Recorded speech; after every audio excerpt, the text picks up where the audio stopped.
নমস্কাৰ আজি মই উপস্থিত হৈছো এক বিশেষ অনুষ্ঠানৰ সৈতে ভাৰতৰ গণতন্ত্ৰ দিৱস উপলক্ষে অনুষ্ঠিত হৈ যোৱা অল ইণ্ডিয়া লিমিটেডৰ দ্বাৰা দুলীয়াজানৰ বিভিন্ন শিক্ষা প্ৰতিষ্ঠানৰ সহযোগত দুলীয়াজান বিহুতলিত এক আকৰ্ষণীয় বিজ্ঞান প্ৰদৰ্শনী আয়োজন কৰা হৈছিল।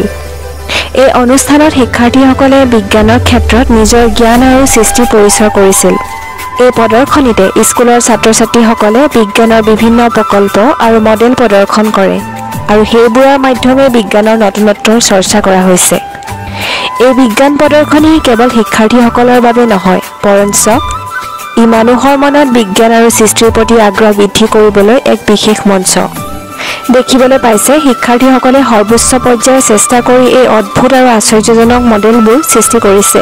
নানা পৰিসৰেৰে ইয়াৰ ব্যৱহাৰ আৰু ইয়াৰ সুবিধাসমূহ ব্যাখ্যা কৰি আছে।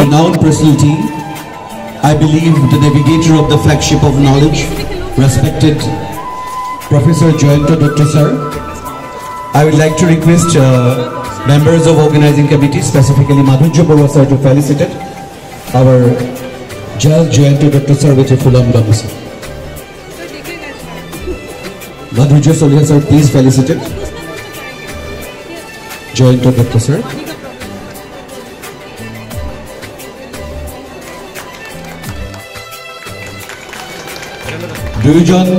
এয়া শিক্ষা আৰু বিজ্ঞানৰ এক বিশেষ মিলনস্থল।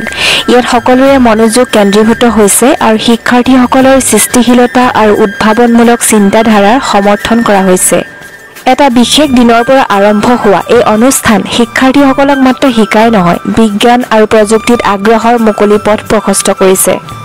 অল ইণ্ডিয়া লিমিটেডৰ দ্বাৰা এই আয়োজনৰ বাবে আমি ধন্যবাদ জ্ঞাপন কৰোঁ। আশা কৰোঁ আপোনালোকে এই বিজ্ঞান প্ৰদৰ্শনীৰ পৰা নতুন কিছু শিকিবলৈ সক্ষম হৈছে। গণতন্ত্ৰ দিৱস উপলক্ষে অনুষ্ঠিত হোৱা অল ইণ্ডিয়া লিমিটেডৰ দ্বাৰা দুলীয়াজানৰ বিভিন্নখন শিক্ষা প্ৰতিষ্ঠান মিলি বিজ্ঞান প্ৰদৰ্শনী অনুষ্ঠিত কৰাৰ মূল উদ্দেশ্য আছিল শিক্ষাৰ ক্ষেত্ৰত উদ্ভাৱন আৰু নতুনত্বক উৎসাহিত কৰা। এই বিশেষ কাৰ্যসূচীৰ মাধ্যমে ছাত্ৰ-ছাত্ৰীৰ মেধা আৰু সৃষ্টিশীলতাক উন্নত কৰা আৰু বিজ্ঞানৰ প্ৰতি তেওঁলোকৰ আগ্ৰহ বৃদ্ধি কৰা হৈছে। এই প্ৰদৰ্শনীৰ মাধ্যমে ছাত্ৰ-ছাত্ৰীৰ ভিতৰত বিজ্ঞানৰ প্ৰতি আগ্ৰহ আৰু আন্তৰ্জাতিক দৃষ্টিভংগী গঢ়া হয়। বিজ্ঞান প্ৰদৰ্শনীৰ আয়োজনৰ মাধ্যমে শিক্ষাৰ ক্ষেত্ৰত আধুনিকতাৰ এক নতুন দিশ প্ৰকাশ পায়। বিভিন্ন বিদ্যালয়ৰ ছাত্ৰ-ছাত্ৰীসকলে নিজৰ বিজ্ঞানেৰে বিভিন্ন আকৰ্ষণীয় প্ৰকল্প আৰু মডেল প্ৰদৰ্শন কৰে, য'ত বিজ্ঞানৰ নীতি আৰু প্ৰক্ৰিয়া স্পষ্টকৈ দেখুওৱা হয়। আনহাতে এই বিজ্ঞান প্ৰদৰ্শনী দুলীয়াজানৰ বিভিন্ন বিদ্যালয়ৰ ছাত্ৰ-ছাত্ৰীৰ একতাবদ্ধতা, সৃষ্টিশীলতা আৰু বিজ্ঞানৰ প্ৰতি মমস্পৰ্শী প্ৰতিবদ্ধতাৰ অভিব্যক্তি হিচাপে পৰিগণিত। এই ধৰণৰ আয়োজনসমূহৰ পৰা শিক্ষা, গৱেষণা আৰু সৃষ্টিশীলতাক এক নতুন পৰিসৰত উন্নীত কৰাৰ এক উজ্জ্বল সুযোগ সৃষ্টি হয়। অল ইণ্ডিয়া লিমিটেডৰ দৰে প্ৰতিষ্ঠানৰ সহায়ত এনেধৰণৰ উদ্যোগসমূহৰ পৰিসৰে শিক্ষাৰ ক্ষেত্ৰত গুৰুত্বপূৰ্ণ অৱদান আগবঢ়াই থাকে।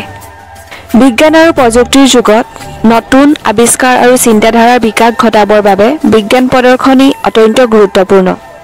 আমি দেখিবলৈ পাইছোঁ ছাত্ৰ-ছাত্ৰীসকলে এই বিজ্ঞান প্ৰদৰ্শনীৰ বাবে কঠোৰ পৰিশ্ৰম কৰিছে।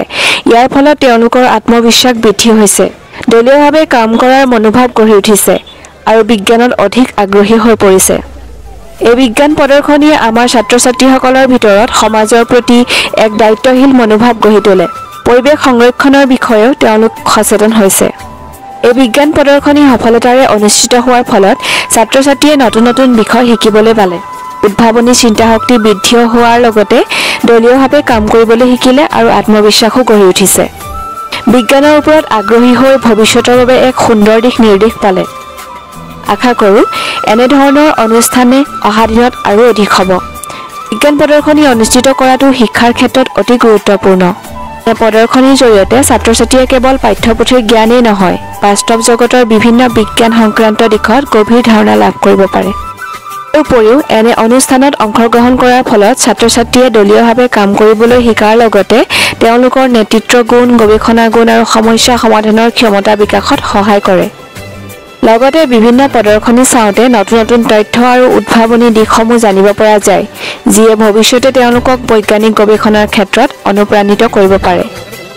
বিজ্ঞান প্ৰদৰ্শনীৰ আন এটা গুৰুত্বপূৰ্ণ দিশ হৈছে পৰীক্ষামূলক অধ্যয়ন। শিক্ষাৰ্থীসকলে নিজে বিভিন্ন প্ৰকল্প প্ৰস্তুত কৰাৰ সময়ত নানান প্ৰয়োগ আৰু গৱেষণা কৰাৰ সুযোগ পায়, যিয়ে তেওঁলোকক বিজ্ঞানৰ প্ৰতি আগ্ৰহী কৰি তোলে।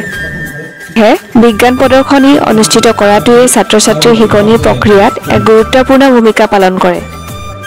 এনে আয়োজনৰ জৰিয়তে তেওঁলোকে কেৱল তাত্ত্বিক জ্ঞানেই নহয়, ব্যৱহাৰিক জ্ঞানৰো বিকাশ ঘটাব পাৰে, যিয়ে তেওঁলোকক বহু ক্ষেত্ৰত আগবাঢ়িবলৈ সহায় কৰে। ধন্যবাদ।